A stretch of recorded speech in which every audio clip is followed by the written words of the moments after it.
Quando eu trabalhei no jornalismo esportivo, há alguns anos atrás, vi muito machismo dentro e fora das redações, principalmente no futebol. Mulher entende de futebol? Algumas sim. Não tão quanto o homem, mas entende um pouco. Se for inteligente, sim. O que você acha das mulheres que vão aos estádios para ver os jogos? Eu acho bacana, eu acho que cada vez fica melhor, fica mais colorido, mais bacana. Isso aí quer dizer que o machismo acabou, né? Tem muita gente que diz que futebol é coisa de macho, que lugar de mulher é na cozinha. E justamente por causa desse machismo, eu desisti de trabalhar nessa área. Recentemente, tenho visto na mídia muitos casos de violência de gênero, e isso me traz alguns questionamentos. Vemos ídolos do futebol envolvidos em casos de estupro, feminicídio e outras violências, mesmo com o avanço nos debates sobre violência contra a mulher. Meu primeiro questionamento é antigo. Por que futebol é considerado algo exclusivamente masculino? Como essa ideia surgiu? Na era Vargas, época de construção de identidade nacional através do futebol, o futebol feminino foi proibido por decreto.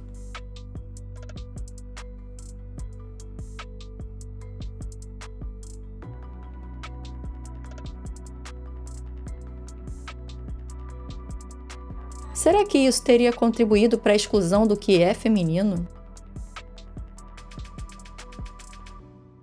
O Vargas, como você falou, construía um ideal de nacionalidade aqui no Brasil. Quando você exclui, quando você cria, na verdade, um ideal de nacionalismo, você está selecionando aquilo que você quer entender como ideal. E aí excluindo, consequentemente, aquilo que você não pensa como bem-vindo para a sua nação. E o futebol ser proibido em 1941 até 1979 para as mulheres, isso é um claro recado por meio de políticas públicas do Conselho Nacional de Desporto, proibição das mulheres. Ou seja, você não quer porque ela pode se machucar, porque o futebol ele pode ser um negócio muito violento para as mulheres, pode quebrar, enfim, aquele pensamento que existia naquela época que contribuiu para reforçar esse ideal de masculinidade dentro do futebol e, consequentemente, dizer que mulher não pode jogar bola. Claro que pode, né? A gente sabe disso. Mas é um preconceito que isso está dentro do futebol, essa ideia lógica, masculinidade e tal, ela está dentro do futebol, que foi uma política de Estado, política federal, presidente. Então, isso contribuiu, sem dúvidas, para que o futebol ele não se desenvolvesse para as mulheres no Brasil, porque você parar quase 30 anos,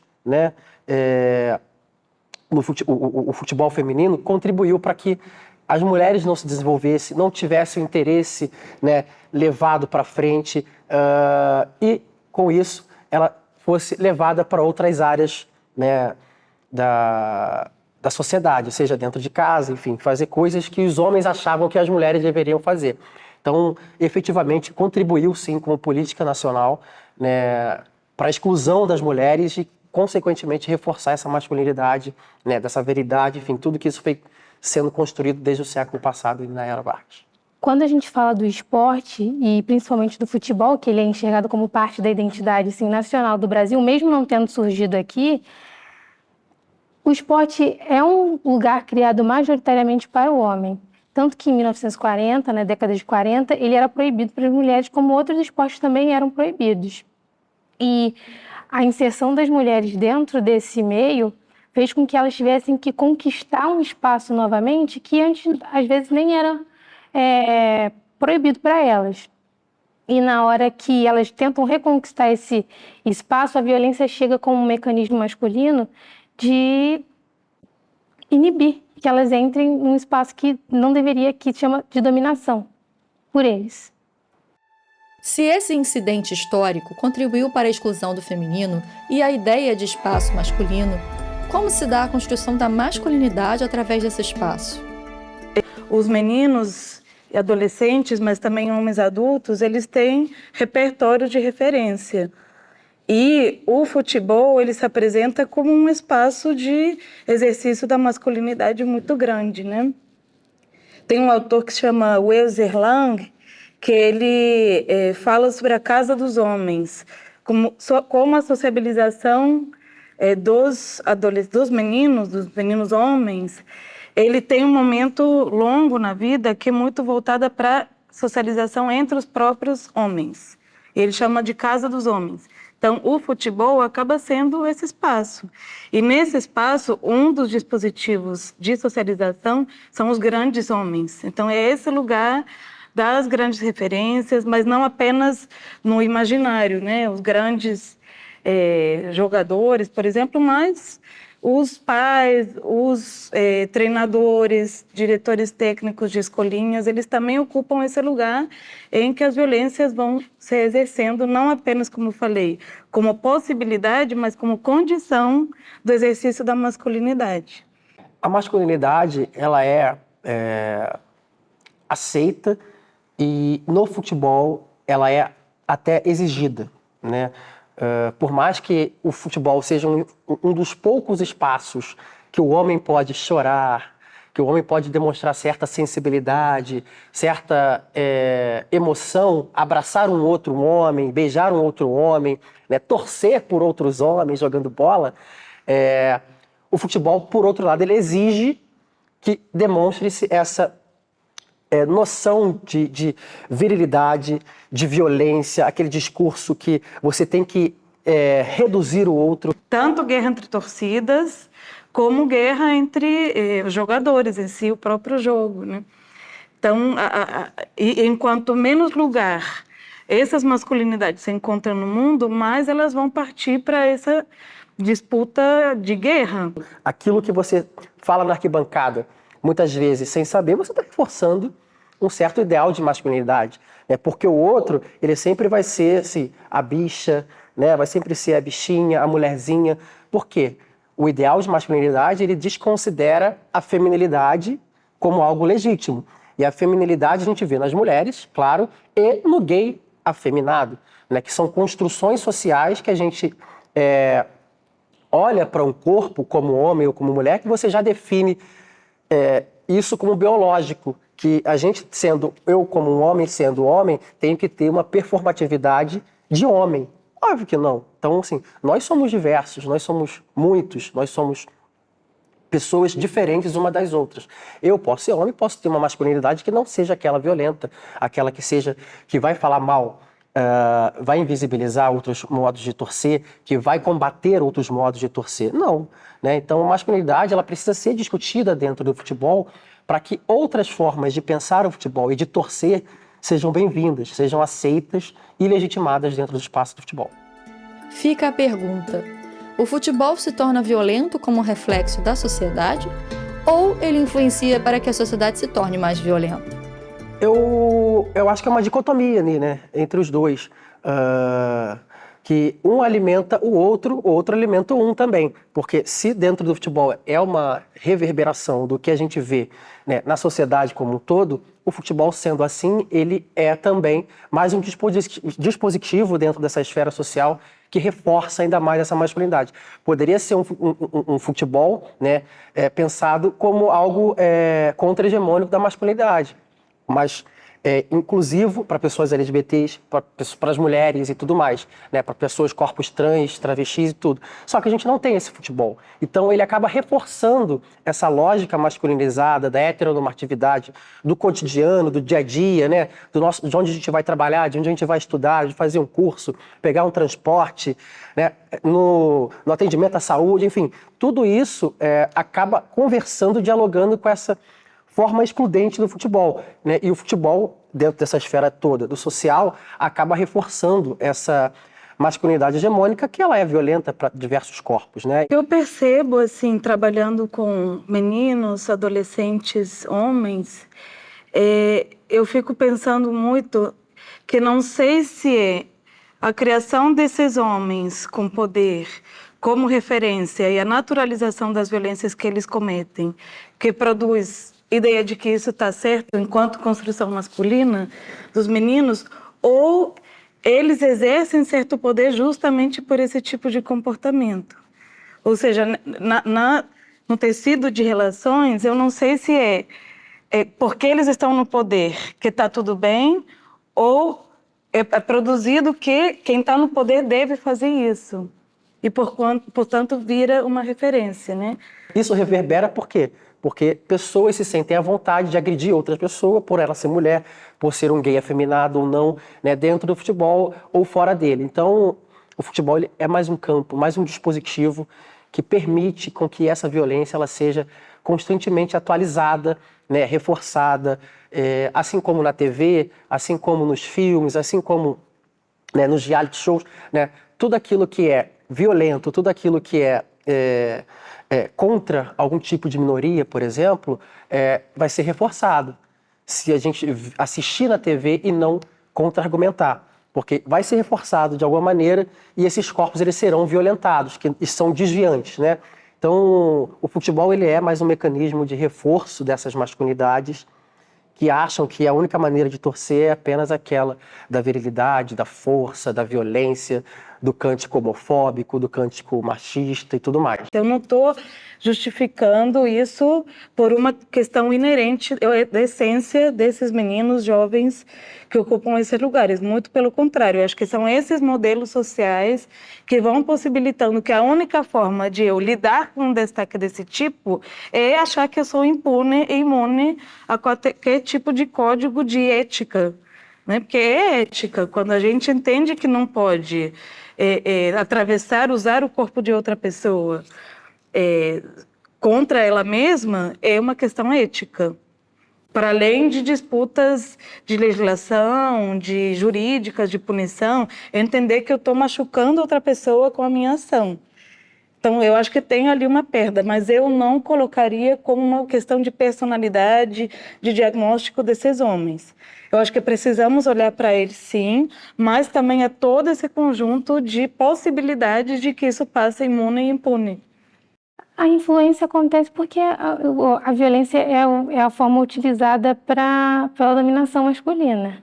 Quando Bourdieu falou sobre isso, ele coloca a dominação como uma forma dos homens manterem os papéis de gênero dentro da sociedade. Então, eles não estão interligados, mas é a resposta mais fácil que os homens enxergam em controlar o corpo das mulheres. A masculinidade, historicamente, ela é forçada, construída, reforçada, reconstruída na sociedade, né, de maneira geral. E ela reverbera dentro do futebol, né, assistindo e olhando o futebol como um dispositivo, como uma ferramenta de reforçar ainda mais dentro da esfera de um estádio de futebol, por exemplo, de uma arquibancada. Né? E isso a gente vê por meio de cânticos, por meio de atitudes, por meio de falta de políticas públicas, por meio de falta de ações e iniciativas dos clubes, das federações, da CBF, né, de jogadores, e que acabam reforçando historicamente essa masculinidade hegemônica, né, que tenta de todas as formas deslegitimar outras maneiras de torcer.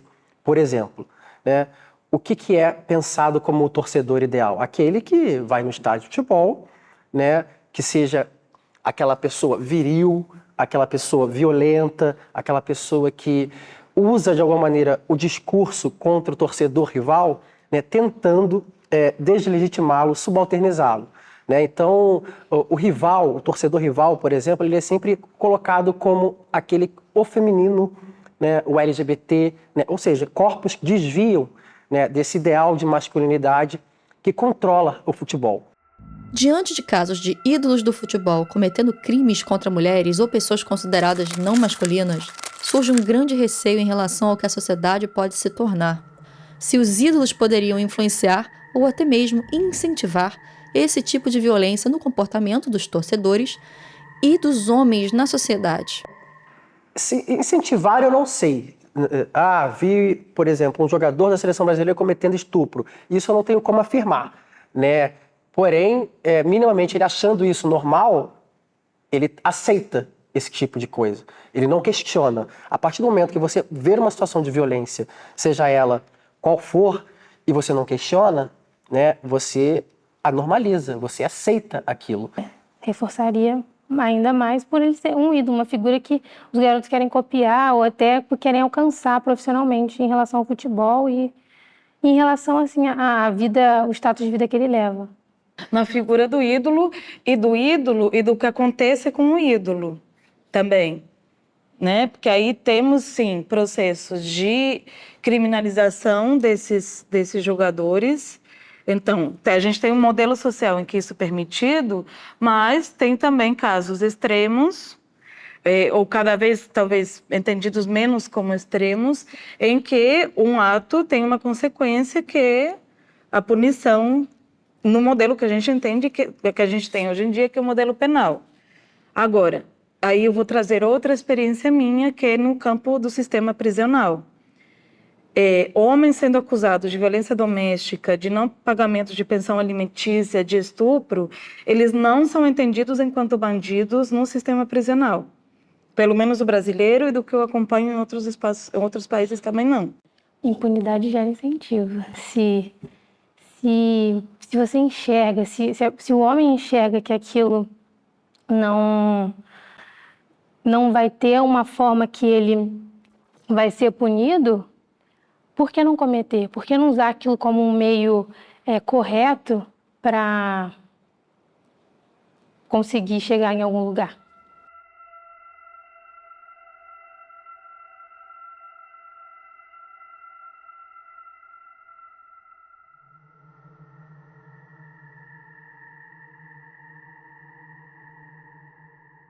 Tem gente que enxerga como amizade, né? Como seu amigo vai querer ajudar. Eu já ouvi menino dizendo que ele gosta tanto do Neymar que ele beijaria o Neymar. Então ele fica tão encantado com esse lugar, e não é apenas de feminicídio, de violência sexual, de ação, mas também de omissão. Os homens vão ajudar porque o homem acaba protegendo o homem dentro de uma situação como essa.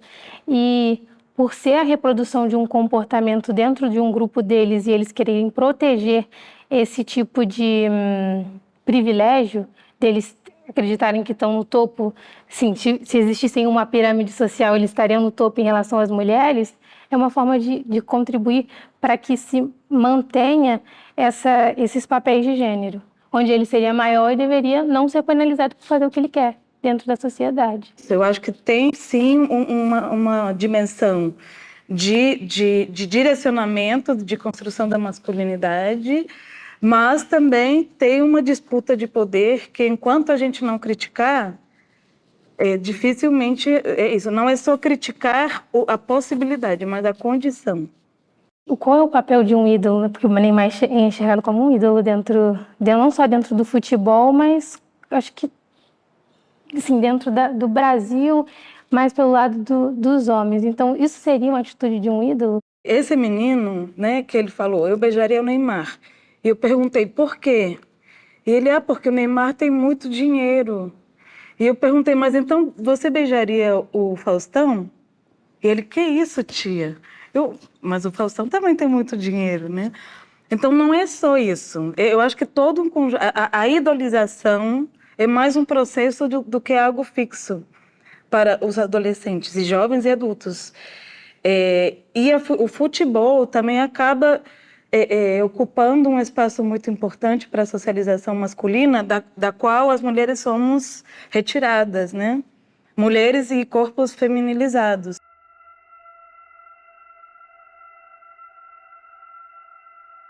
Tem um documentário na Netflix que é o caso, que é o lado da Elisa Samúdio da história, e conta que ela também era jogadora de futebol quando eles se conheceram.